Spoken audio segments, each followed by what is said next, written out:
Gepleyer Adatlyk Radiosu. Akşamyz hayrly bolsun hormatly radio dinleyijiler. Şu 2017-nji ýylyň 5-nji maý hepdeniň anyny güni efirde habarlar gündöligi gepleşigimiziň esasy bölügini başlamadan ozal täderlikler dinleň. Olaryň mazmuny bilen sizi men Gödel Hudaýberdiýew tamşa edýärin. Orsiýetli diplomaty Orsiýetiň Türkiýanyň we Iranyň araçylygyndaky galaşygy laýyklykda Siriýada döredüljek howpsuz zonanyň Birleşen Ştatlaryň ýolbaşçylygyndaky koalisiýanyň uçurlary üçin ýapyk boljagyny aýtdy. Orsiýetiň Gazagstandaky gepleşiklere gatnaşan resmi topurynyň başlygy Aleksandr Lavrentiew bu barada 5-nji maýda Astanada memoranduma gol çekilmeginiň ýa-da aýtdy. Deeskalasiýa zonasynda howa çäreleri aýratynym halkara koalisiýasynyň güýçleri tarapyndan düýpden göz öňünde tutulmaýar. Muňa öňünden duýdurulmagynyň ýa-da duýdurulmazlygynyň tapawudy ýok diýip Lavrentiew aýtdy. Orsiýet Türkiýe we Iran tarapyndan goldanan alalaşykda äkli uçuşlaryň gadagan edilmegine çagyryş edilýär. Soňky 2 ýylyň dowamynda Siriýada Orsiýetiň hem Birleşen Ştatlaryň howadan amal aşyran aýra başga zarbalary dartgynlygyga sebäp bolupdy. Birleşen Milletler Guramasynyň baş sekretary Antonio Guterres 4-nji maýda alalaşygy makullady, emma onuň netijeleriniň iş ýüzünde görkezilmelidigini belledi. Türkmenistanyň baş prokurory kanun goýrajy işgärleriň arasyndaky korrupsiýa garşy görüşiň şowsuzlygy üçin wezipesinden çetleştirildi. Türkmenistanyň prezidenti Gurbanguly Berdimuhammedow Milli Howpsuzlyk Geňeşiniň 4-nji maýda geçirilen maslahatynda Aman Murat Haliýewi wagtynda korrupsiýanyň öňüni almagy ukypsızlygy üçin tanqid etdi. Haliýewiň baş prokuror wezipesinden boşadylmagy şol güniň özünde parlament tarapyndan tasdiklendi. Şeýle Berdimuhammedow polisiýa resmiýetleriniň arasyndaky korrupsiýa bilen baglylykda İçeri işler ministri İskender Mulikowa käýinç berdi. Birleşen Ştatlaryň uçurlary Orsiýetiň Su-35 gysymly söwüş uçurlary bilen bilelikde Alaskanyň kenarynyň golaýynda peýda bolan 2 sany Tu-95 bombalyjy uçuryny anyklady diýip Demirgazak Amerikanyň howa geňişligini goramak boýunça Guramasy 4-nji maýda habar berdi. Orsiýetiň bombasy uçurynyň söwüş uçurlary bilen bilelikde agdalan geňişlikde peýda bolmagynyň ençimeliň dowamynda ilkinji ýagdaý bolandygyny resmiýetler aýtdylar. Orsiýetiň uçury 2-nji maýda Alaskanyň kenaryndan 80 kilometr uzaklykda uçupdyr. Uçurlaryň howada peýda bolan geňişligi Birleşen Ştatlaryň territoriýasynyň daşynda, emma Birleşen Ştatlar tarapyndan uçurlaryň özlerini anyklaşdyrmagy talap edilýän zonanyň içinde ýerleşýär. Orsiýetiň 4 sany uçury şol sanda ýadro ýaragyny götermäge ukyply bombalyjy uçurlarynyň Raptor F-22 gysymly 2 sany söwüş uçury tarapyndan öňe alınıpdyr. Orsiýetiň Gorunmak ministrligi Ýuwaş okeanyň hem Aleut adalarynyň üstünden uçmagyň adaty ýagdaýdygyny aýtdy we onuň howa geňişliklerine degişli halkara düzgünlerine laýyk gelýänligini belledi. Täjikistanyň içeri işler ministrligi öz işgärleriniň bedeniniň agramyny azaltmak talaby berja etmänligi sebäpli 10 polisiýa ofitserini işden boşatdy.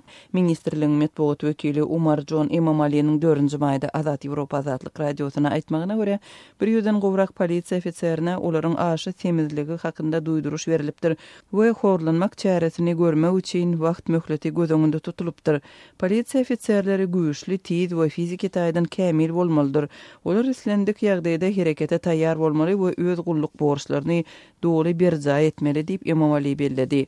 Täjikistanyň içeri işler ministri Ramazan Rahimzoda dekabrda eden çykyşynda aşy temiz polisiýa işgärleriniň işden kowuljagyny duýdurup olary öz bedenlerini kämilleşdirme ugrunda işläp başlamagy çagyrypdy.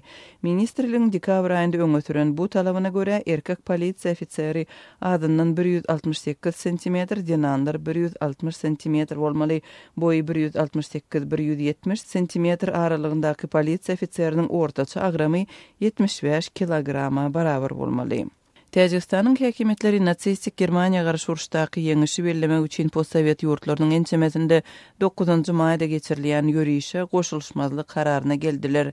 Prezidentiň duşanbedäki strategiki barlyklary merkeziň müdiri Hudoýberdi Holiknazarow şol bu ýörüşi geçirmezlik barada kararyň siýasat bilen baglanyşygynyň ýokdugyny 5-nji maýda Azat Ýewropa Azatlyk radiosyna aýtdy. Geçen ýylda Täjikistan 2-nji jahan uruşunyň veteranlarynyň hem raýatlarynyň uruşuň dowamynda wepat bolan hossarlarynyň portretlerini göterip ýörüşe çykmagyna ilkinji edek ruhsat beripdi. Orsiýetde taslandyrylan müdimi goşunatly ýörüş 9-njy maýda öňkü Sowet ýurtlarynyň ençemesinde birnäçe ýyl bäri geçirilýär.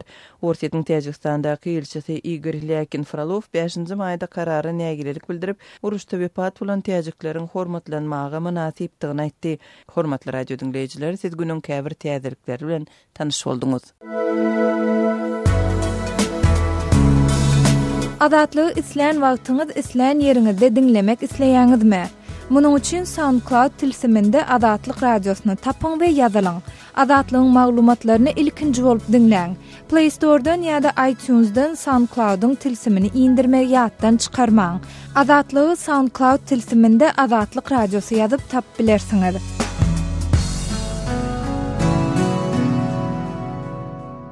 Gepler Adatlyk radiosu efirde habarlar günnäli bilen men ýoksan anlagurban. Türkmenistanyň prezidenti Gurbanuly Berdimuhammedow korrupsiýa we paraxorluga garşy berk göreş alyp barjakdygyny gaýtalap, ýurdun baş prokuroru Amanrat Haliýew hemde onu golay prokuroru wezipesinden boşatdy. Türkmen mediasynyň Döwlet Howpsuzlyk Keňeşiniň pensiýa günü geçirilen mejlisi barada beren habaryny aýdylmagyna görä prezident içeri işler edaralarynyň wezipeli işgärleriniň arasynda wezipe ýarlyklaryndan hyýanatçylykly peýdalanyp para alyp kanun bozulmalary ýol beren işgärleriň ýüze çykarylanyny aýdyp Türkmenistanyň içeri işler ministri İskender Mülükow berk käýins berdi. Şeýle-de prezident baş prokuror Amanrat Haliýew wezipesinden boşatmagy radylyk almak üçin parlament ýüzlenmäge mezbur bolanyny aýtdy we Türkmen mejlisiniň bu möhümi eýýän bitirenligi, ýagny Haliýewiň wezipesinden boşatylmagyna radylyk berenligi aýdylýar. Prezident Berdimuhammedow hukuk goraýjy edaralarda korrupsiýa hadisalaryna garşy göreşi Adatlyk radiosynyň Türkmen hökümetiniň anandar çeşmesiniň hukuk goraýjy edaralaryň wezipeli işgärleriniň ondan gowragynyň tutsak astyna alynanlygy, olaryň käýeriniň öýdöklerini 15 milyon dollar meçörüne nagd pulun we beýlek gymmat wahadatylaryň tapylanlygy barada beren maglumatynyň ýa-da gawat geldi. Emma muňa garamazdan Howpsuzlyk Keňeşiniň mejlisinde Adatlygyň seçmesiniň beren pully maglumatlary barada anyk aýdylmady. Muňa derek Türkmen lider şeýle yaramaz hereketleriň öňüni aljakdygy, döwlet işgärleriniň ilkinji nowatda hem hukuk goraýjy edaralaryň işgärleriniň öz wezipe borçlaryny ak ýürekden we halal ýerine ýetirmeklerini talap etjekdigi barada odol hem ençeme gedek aýdan sözlerini gaýtalady. Ikinji tarapdan prezidentiň bu gedek adatça işde goýuran düýpli kemçilikler üçin ýen aňlatmany aýdyňlaşdyryp prokuraturynyň we İçeri işler edaralarynyň işgärleriniň bir toporuny korrupsiýa we paraxorluga baş goşanlyklar üçin eýleýän wezipeleriniň boşadýanlygyny açyk aýdanlygyny bellemek gerek. Aýdylmagyna görä prezident ýokary kadiýetiň başlygyna olaryň işlerini düýpli seretmegi tapşyrypdyr we geljekde bu derňegiň netijeleriniň aýan edilmegi de mümkin. Resmi habardan görnüşine göre olarky baş prokurorun günäsi garamagynyňky para alýan korrumpirlenen işgärleri çäre görüp bilmezlik bolup durýar. Şol wagtda baş prokurorun wezipesi wagtdaýynça olar Haliýewiň ornbasary bolup işlän. Gulufa ananly. Netijede olarky kadr çalışmalaryna bolşýaly täze bellenen baş prokuror hem özüne anandan wezipeniň awry bilen höttesinden gelmek ornuna ähli tagallan etmegi wada berdi. Amanrat Haliýew bilen bir günni Balkan vilayatynyň prokurory Garamanow hem wezipesinden boşadyldy. Elbetde, olam öz gulluk borçlaryny talaba laýyk ýerine ýetirmändir. Onuň ýerine Tagtawadyr etrawynyň prokurory bolup işlän Rodiýew bellenildi. Şeýle-de prokurorun ýygytyrlyklaryny ýerine ýetirmek bilen bir ýere sygyşmaýan 70 edenlikler sebäpli ýurdun etraflaryny we şäherlerini prokuratura edaralarynyň ýolbaşy işgärleriniň bir näçesiniň eýleýän wezipesinden boşatylanyny gaýdylýar. Emma näme üçindir anyk näçe prokurorun paraxorlukda aýplananlygy aýdyňlaşdyrylmaýar. Şonuň bilen bir wagtda ýokary kadiýetiň başlygy Glyzow şu ýylyň 4 aýyna kadiýet ulgamynyň işini mundan beýlekde kämilleşdirmek maksady bilen görülen çäreler bardy, prezidente hasawat beripdir. Emma bu çäreleriň jikmejikligi aýdylmaýar. Ýöne prezident bu hasawat dinläp korrupsiýa we paraxorluga garşy berk göreş ýokdugyny aýtdy we eýleýän wezipelerine garamazdan bu noksanlyklary baş goşanlaryň ählisinde berk çäre görmegi ýene bir gedek wada berdi.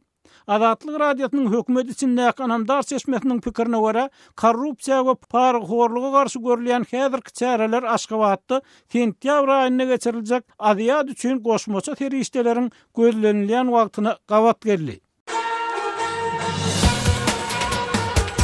Öz sebetiňizde bolýan wakalar barada adatlyga maglumat bermek isleseňiz, bize hat ýollaň. Matbuat belgisi gmail.com.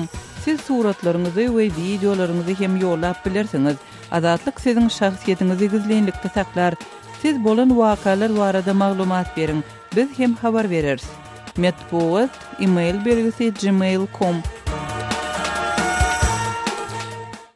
Gepleýär Azatlyk radio hormatly dinleýijiler, habarlar günnälik programmamyzy dinleýärsiňiz. Gepleşikleri Azatlygyň Türkmenistanyň habarçysy Soltan Asylow bilen söhbetdeşlik esasynda dowam etdirýär. Soltan Asylow Soltan aýda Praga geldi. Ol Azatlygyň studiýasynda otur. Soltan, Praga hoş geldiňiz.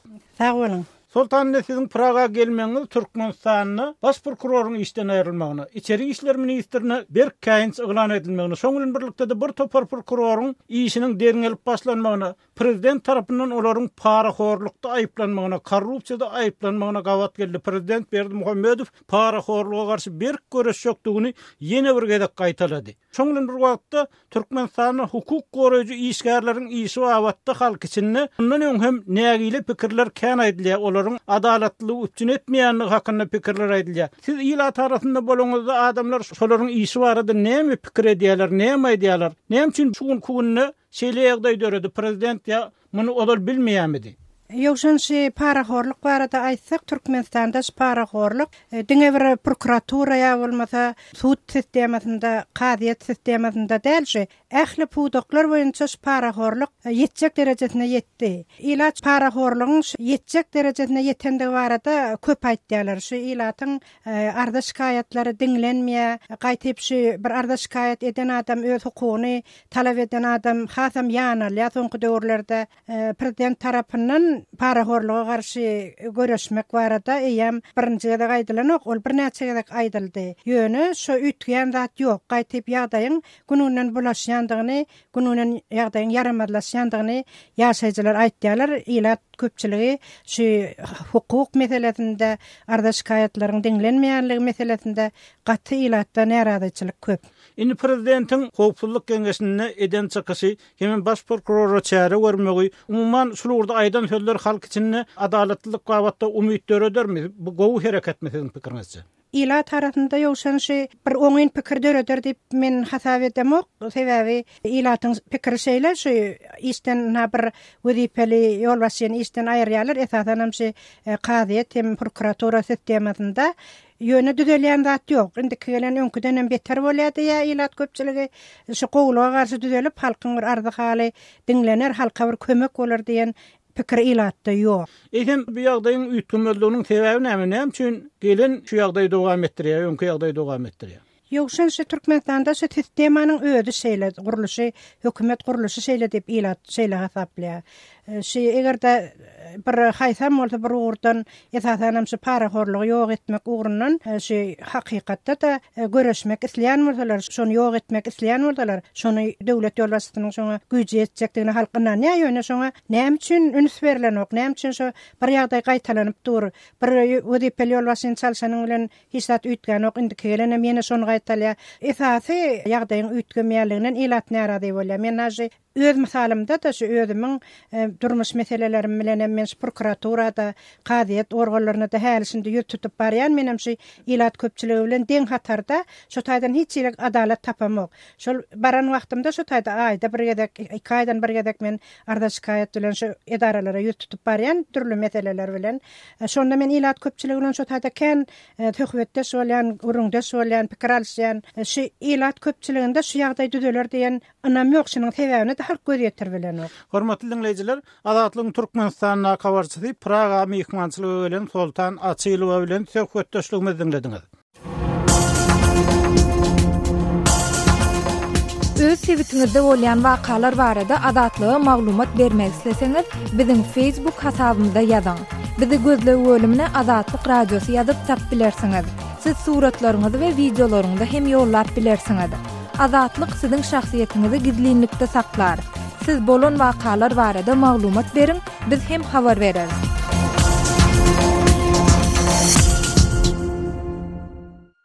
Gepleýär Azatlyk radiosu. Habarlar günnälik gepleşigimizi men Sehra dowam etdirýän. Türkmenistanda döwlet tarapyndan girdilen çäklendirmeler, şol sanda lisensiýa almakdaky kynçylyklar sebäpli Aşgabatdan welaýatlary gatnaýan hususy taksileriň öz awtologlaryny paýtagtyň bir näçe kilometr çetinde bu ýerde saklamaga mejbur bolýandy barada maglumatlar gelip gowşýar. Azatlyk radiosu bu mesele bilen gyzyklanyp Aşgabatly synçy Amanmurat Bugaýew bilen söhbetdeş boldy. Aşgabat şäherine hususi taktiçiler üçin şäherin demir gazgynyndaky çogolly şäherçetinde ýörüýte awtodrolga bar. Ýöne şuňa teretmezden vilayetlerden gelýän taksi bilen galanjy edýän sürüjüler şol çogollydaky drolgada durmaklygy çekinýärler. Şonuň üçin Balkan Daşowuz vilayetlerine Ahal vilayetiniň Derwede, Ýerbent, Mämmedýär, Bokurdok, Çalyşýar owalaryny gatnaýan taksiler Aşgabat Daşowuz ýolunyň 8-nji kilometrini kum depelerine gola ýerde girdilikde durýarlar hem de şo ýere ýolçylaryň gelmegine garaşýarlar. Bir Aşgabatdan günne gora üçek bolýan taksiçiler üçin hem adat ýagdaý. Meselem Ahal vilayetiniň Kaka, Tejen, Saraxýaly etraplaryna ýa-da bolmasa Mari, Lewap vilayetlerine ýolçylary ekdiýän taksilerim şäheriň günne gorandaky avtokombinat dip atlandyrylýan etrapçanyň jaýlarynyň arasynda bu ýerde taksilerini oýýarlar hem de piyada aýlanyp şo ýere gelýän ýolçylardan özüniň müşterisini gözläp tapýarlar. Aman rada mu sebäbi näme bilen baglanyşykly? Mun esas sebäbini ýyllarymdan köprek wagt bäri vilayetlerden gelýän taksilere paýtagta girmek gadagan. Olar hatda şol çogolly şäherçetindäki ýörüýte durulga barjan bolsalar şähere girmän şäheriň başyndan gelýän aýlawly ýollar bilen barmaly. Gal berse de esasy zat ýerde taksiçilerden litsenziýa, patent talap edýärler. Inni bir ýyldan köprek wagt bäri husus aýaklaryny kreýýärler şol patent lisenziýany bermekden ýüze gurýarlar. Eger patent lisenziýa aljak bolsaňyz onu üýçden hozurluk jemgyýet diýilýän firma döredim. Oňa da adyndan 10-15 awtolawly bolup birikmeli hem de şol hozurluk jemgyýetini bilen halk gurulunyň arasynda bir baglaşar diýerler. Şertnamany ýöne olam amalaşanyk sebäbi birinciden 10-15 taksiniň agyzy birip baranok. Aman rada bu ýagdaýyny taksi sürüjülerine hem de ýolçylara nähil täsir etýär? Hususan taksiçiler aýdýarlar, meselem Soğolludaky awtodrolga barsaň ol ýolçylar şo ýere gelmek mümkinçiligim gowdy şo ýerden destine awtologyna ýolçy müşterem tap bolýar diýerler. Indi bolsa bular taksiçiler müşterilerini wagtyny toplap bilmeýänliginden deýren ýöne ihrahagram ýolçylara düşýär. Meselem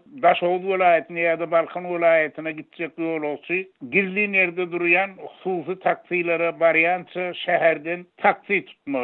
Edýän çykdyjymyň üstüne ýene de aryndan 20 manat goşmaly bolýar diýen benim maşgala büdjetimde de juda erwet täsir edýär diýýärler. Gepleýär Azatlyk radiosu. Habarlar günneligi gepleşigimizi Azatlyk radiosynyň Türkiýedäki habarçysy Mendowlet Baýhan dowam etdirýän. Aşgabatyň aeroportunyň daşary urtlardan gelýänleri bir tarapdan owadanlygy we ululugy bilen haýran galyrýan bolsa, beýleki tarapdan ol ýerde adamlaryň gaty azlygy, hem hyzmatlaryň da hiliniň pessigi bilen diýsen gaty geň galyrýar. Türli urtlarda ýaşaýan, işleýän we okaýan türkmensany raýatlardan Azatlyk radiosynyň redaksiýasyna gelip gowşan maglumatlarda Aşgabatyň täze aeroportundaky hyzmatlaryň hiliniň gaty pessigi, aeroportda işleýänleriň ýolawçylara gödök çemeleşýänligi, umuman boş bolan aeroportda ýolawçylary barmaly ýerine urukdurýan hyzmatyň gowşokdygy, aeroportda gerek ýaraklatlary alyp boljak marketleriň ýapykdygy we aeroportuň gatnawynyň o diýen eleterli däli gaýdylýar. Goloýda Türkmenistana baryp gelen türkmen migrant Bahar redaksiýamyza hat ýazan dinleýijilerimizin berýän maglumatlaryny tasdikleýär. İlki görüldü pet uluver binada ak mermer her ýere altyn bilen işlenen. İlki görüldü daşyndan görüldü gaty odan ýokary hili bir adam eýär. Soň içine giren soň gumukluk o biran boşlugy bir hili adamyň içini gysdyryp başlaýar. Aeroportuň içi boşmy Bahar? Ha, o aeroportuň içi bomboş. O niýetlenip şo belli bir müşberde adamlara hyzmat etmeli. Her gün plançynyň adam girip çıkmaly bu aeroportda diýip okapdym da men gurulanyş ilki beren reklamalaryny. Ýöne biz baramyzda diňe halkara gatnawlar belki 5 sany. Şo 24 saatyň içinde belki 5 uçar ýa uçýar ýa uçanok oňam ýarym boş ýa-da 90% boş samolýotdyň. Talap güýçli ýöne migrasiýa gullugy çykarmanlygy üçin adamlar ken baryp gelip bilen oklarda isleýän ýerine. Soňam hyzmatlar hizmatlar gatty pes samalyoda şo aýaňy goýuňy ädimiň ädeňden ýem şo hyzmatyň pesligini duýup bolýarda. Ýüzleri asyk, ýüzleri soluk adam bilen gepleşesi gelen ok äsgermezlik edip soň ay bir sany daşarypdy wady Hindistan wady ýanymyzda bolan. Surat aljak gordular onu. Hey, sen näme etjek bolýan? Bolany ok diýip bir hili ýüzüňi ýek bolup barýarlar da men lan kilometr geçip gelipdirine Türkmenistana giretmeli däl wady girecek bolsa meni şu menen ýerimde tutmaly şolar. Ýok, bular ýeken silkişdirip, kakışdyrıp hemme de açışdırıp görýärler. Ha, bu heň var eken originalmy? Plança geçirmek bolan ok birini goýup gitmeli bolýan menim. Ýok, goýup gidemek men edim. Näçe sany geçirmeliligimi bilýän edim. 2 sany palojun bolsa 2 sany ba menni diýip şo bir zatlar aljak bolup şo aç gözlük şo bir zada ham tama hemmesem. Şo gaty üzüji ýagdaý bir hili gynandyrýar. Aeroportdan içinde duty free diýen bir bölüm ma hemme halkara aeroportlarda da duty free magazinlerin hemmesem ýapyk. Men hiç adam gelemde de gidemde de alyp bilmedim, görüp bilmedim. Soň kafelerindäki berýän datlarynyň görnüşleri kennel. Aýda bu sveji dälle, bu täze dälle, bunu alyp oturmaňlar diýip özleri aýdyşdyryp oturýarlar şo taýda. Mysal üçin hyzmat edýän sektor 10 baldan 0 beräýmeli. Hiç hili bir gelip gelin şuna kömekleşeýin, siz bärik geçmeli diýip gönükdirýänim ýok. Sana kömek etjek bolýanym ýok. Mysal üçin men bir daşary ýurtly hökmünde barsam, Ýewropaly ýa türkmençe kän gurula bilmeýän hökmünde barsam, men işim gaýtda taýda. Daşary ýurt dilini bilen oklar, näli hyzmat etmeli bilen oklar, diňe tanyş bilşisi bilen ýa-da pul bilen iş bitirip bolýar aeroportun içinde. Ýatlap geçdik, Türkmenistanyň paýtagty Aşgabatda täze gurulup 2016-njy ýylyň 16-njy sentýabryna hyzmata girdilen we 2,12 milliard Amerikan dollaryna barabar çykdyjy edilen Oğuzhan atly halkara aeroportu 1990-njy ýylda açylan Saparmat Türkmenbaşy adyndaky aeroportun ýerine salynıpdy. Bir näçe seçme salgylanyp berilýän maglumata görä Oğuzhan adyndaky aeroportun hyzmata girdilmeginden kän wagt geçmän onuň käbir bölümleriniň çökmegi netijesinde binalaryň aýnalary çataçyp ara gatnaşyk ulgamlaram sandan çykyp başlapdyr. Azatlygy line ulgamynda Osmok 420 773 797 383 telefon belgisi arkaly tapyp bilersiňiz. Biziň bilen habarlaşyp maglumatlary, suratlary we videolary ugradyň. Şahsiýetiniz dogry gizlilikde saklanır. Osmok 420 773 797 383.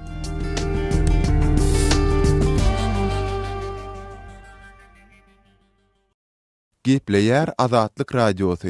Türkmen owan serhediniň goloýundaky howpsuzlyk ýagdaýlary baradaky maglumatlarymyz bilen gepleşigimizi dowam etdirýäris. Owanistan'da habarçymyz Samerdan Gulum radiosynyň berýän maglumatyna görä, Owanistan'yň demirazyk sebitlerinde howpsuzlyk ýagdaýynyň ýaramazlaşmagy bilen yerli adamlar ellerine ýara galyp, ýürüýti toporlar döredip, Taliban we beýleki jeňçilere garşy görüşip başlapdyrlar. Bäri şu demirgalyk Owanistan'da soňky ýyllerde howpsuzlyk şertleri yaramazlaşdy. Şonuň üçin hem yerli ilat yaraly topor berip ellerine yara galmaga mejbur boldular. Çünki bärde Taliban hemen Daesh İslam Devleti adlı topor ve Merkezi Asiýaly jeňçiler bärde yerleşdi. Hususan hem şu Merkezi Asiýa ýurtlar bilen çäkleşen Owanistan tarapynda Owanistan'yň Merkezi Asiýa bilen çäkleşen regionlarynda toporlar herekete başlady. O toporlar yerli halkyň aýdyşyna görä halka zulüm jefa edip başlapdyr, halky öldüripdir, köp adamlar şu arada ölüp gidipdir. Şonuň üçin hem halk eline yara galmaga mejbur bolupdyrlar. Şol yara alanlardan hem şordepe etrafında 10 topor tuweregi şu eline yara galypdyr. Her toparda 10-15 adam bar. Şol yaragyllar soňra İslam Devleti adlı toparın militanlarını hemen talip savaşçılarını o belirli Merkezi Asiýaly jeňçileri bärden kop çıkartdylar. Onlar ýa serpigitdir häzirinde şu oğulların hemmesinde şu yerli yaragyl toparlar kontrolgatya, onlar hereket edýär, şolan geçirini geçipdir. Saýma bilsimiz ýaly häzirki gurulny ýansebitimizde köp etnik türkmenler hem ýaşaýar. Bu toporlar kimler düzýär? O haýsy milletiň adamlary düzýär we bu toporlary hökümet goldaýarmy? Olary ýarag ýa-da pul zadym berýärmi? Şu etraflar ählisi türkmenler ýaşaýar, türkmenler hoşulmat ýaşaýar, başga taýpalar ýok bardy. Hemmesi türkmenler. Şu türkmenler bolunmak üçin özleri agly bolup, özleri agly bolup, şu arbaplar bilýär bardy. Arçynlar başga şu il ýaşlylary alalaşyp özara alalaşıp şeýle bir topar beredildi. Soň toparlary hökümete hem teklip edip hökümet tarapyndan hakim kömekler berilip başlanıpdyr. Hazır meňan hazır bir şo ýaraly toparlaryň harekatly ýaraly toparlaryň komandirlerinden biri Abdülmenan komandir var. Onun aýdyşyna görä hökümet tarapyndan kömek bolmady. Hatta Türkmenistan, Özbekistan serhedini bıkıp borab otyr. Olara bir hukukavandan öňüne alyp otyr. Solar bir de kömek etse diýipler umyt etdi. Ya hadım Abdülmenan komandir diýär, biller endi bana keminden 27 duallamız ölkütte ikisana aya doğumumuz öldü. Şurada son bunlar öldüğümüz canlımızın doyup hatta yerlerimi satıp ürün içindeki ineklerimi satıp biller şurada sığırlarımı satıp yara kaldık. Bu toparlama kurşap şurada Taliban'dan alınan daişler deyip bir belalar batırdı. Onun mukavına şöyle olup mantıkadan urup kovalat çıkardı. Azmaz hali devleti merkezi taraftan bize hali oncalık bu konudan belirleniyor. Teretaşlarımız Türkmenistan boyunca, Özbekistan boyunca onun prezidentisinden bize takalat ettiler. Azmaz yardım kolunu çektiler. Kömek verse şu rakam din sözlere galiba inşallah Kudamirvan devam ederim kakip umutlu inşallah. Gepleýär Azatlyk radiosu. Habarlar günnäli gepleşigimizi men Sahra dowam etdirýän. Russiýanyň diplomaty Türkiýe, Russiýa we İran tarapyndan gadanylan ýalaşyň çäğinde Siriýede dörediljek howpsuz zowlaklaryň Birleşen Ştatlaryň liderligindäki koalisiýanyň söwüş uçurlaryny ýapyk boljakdygyny aýtdy. Bu barada Russiýanyň Siriýede parahatçylyk gadanmak uğruna geçirilýän gepleşiklerdäki baş wekili Aleksandr Lavrentiev 5-nji maýda Gadak paýtagty Astana'dan çykyşynda belledi. Mundan bir gün öň Siriýede parahatçylyk gadanmak uğrunda bir tarap giňişlik hökmünde Gadakstanda geçirilen gepleşiklerde gürüň edilýän ýalaşyk dogrusunda memoranduma gol goýuldy. Bu gepleşiklere Russiýa, Türkiýe we İran araçylyk edýär. Söwüş hereketlerini çäklendirmek zowluklarynda howa operasiýalary hususanda halkara koalisiýa güýçleriniň howa operasiýalary öňünden duýduruş berilip ýa-da berilmeden hiç bir ýagdaýda göz öňünde tutulmaýar. Bu mesele ýapyldy diýip Lavrentiev aýtdy. Russiýa, Türkiýe we İran tarapyndan goldanylan planda agdalýan zowluklaryň ýokarysynda ähli uçuşlaryň gadan edilmegine çağırış edilse-de, Lavrentiev bu barada Birleşen Ştatlaryň liderligindäki koalisiýanyň uçurlary hakda Russiýanyň habar agentligi tarapyndan berilen soraga jogap berdi. Russiýa we Birleşen Ştatlar tarapyndan Siriýede aýry-aýrylykda amala aşyrylan howa zarbalary kampaniýasy soňky 2 ýylyň dowamında dartgynlygyň döremegine sebäp bolupdy. 4-nji maýda Lavrentiev jurnalistlere beren maglumatynda ýalaşyň 6-njy maýdan güýje girjekdigini we pitneçi toparlar hüjümleri amala aşyrmasa, onda Siriýanyň hökümet güýçlerine degişli söwüş uçurlaryň howpsuz zowluklardan daşda durmagyna garaşylýandygyny aýtdy. Yaragly opozisiýanyň agdalarynyň aýtmagyna görä, şeýle kadadan çykmalar Russiýa tarapyndan goldanýan hökümet güýçleriň geçmişde islenlik ýere hüjümleri amala aşyrmagyna we olaryň terroristleri nişana alýandygyny aýtmagyna mümkinçilik döredipdi. Birleşen Ştatlar özüniň Siriýadaky ýowuzlygy hakyky manida çäklendirjek islenlik tagyrlany goldaýandygyny aýdyp, ýalaşa teraplyk bilen reaksiýa bildirdi. Emma şol bir wagtda Birleşen Ştatlar Iranyň rolu barada alada bildirip, Russiýa Siriýanyň hökümetiniň bu ýalaşa berjäy etjekdigine kepil geçmelidir diýdi. 4-nji maýda Birleşen Milletler Guramasynyň baş sekretary Antonio Guterres ýalaşy teraplyk bilen gowy garşally, emma ol munyň netijelerini ýerinde görmegiň möhümdigini aýtdy. Guterres Siriýanyň möhüm territoriýalarynaky ýowuzlyklary çäklendirmek baradaky ýalaşy gowy garşally. Bu ýalaşyň Siriýalylaryň durmuşyny hakykatdan hem gowlandyrýandygyny görmek möhüm diýdi diýip, onuň medeniýet wekili Stefan Dujarric 4-nji maýda ýaýradan beýanatynda aýtdy. Howpsuz zowluklar paktyna Siriýanyň ýaragly opozisiýon toparlary tarapyndan garşylyk görkezilipdi. Olar beýleki zatlar bilen bir hatarda Iranyň ýalaşykdaky roluna garşylyk bildiripdiler. Agdalýan memorandumda Siriýanyň demir gadagynda merkezinde we gün ortasynda 4 sany çäklendirme zowluklaryny döretmäge çağırış edilýär. Bu territoriýalarda Asadyň güýçleri bilen pitneçileriň arasynda bolan söwüşde 2011-nji ýyldan bäri 400 000 çemesi adam öldürildi. Başlangıçda howpsuz zowluklar Russiýa tarapyndan teklip edildi. Russiýa Siriýadaky konfliktiň dowamında Asada esasy harby we diplomatik goldaw berýär. 2-nji maýda Russiýanyň prezidenti Vladimir Putin Birleşen Ştatlar Ştatlaryň prezidenti Donald Trump bilen geçiren telefon arkaly gepleşiginde hopsuz zoluk baradaky teklifini maslahat edipdi. Hormatly radio dinleyijileri, şunuň bilen habarlar gündeligimiziň şuňky sanyny geçirip gutarýarys.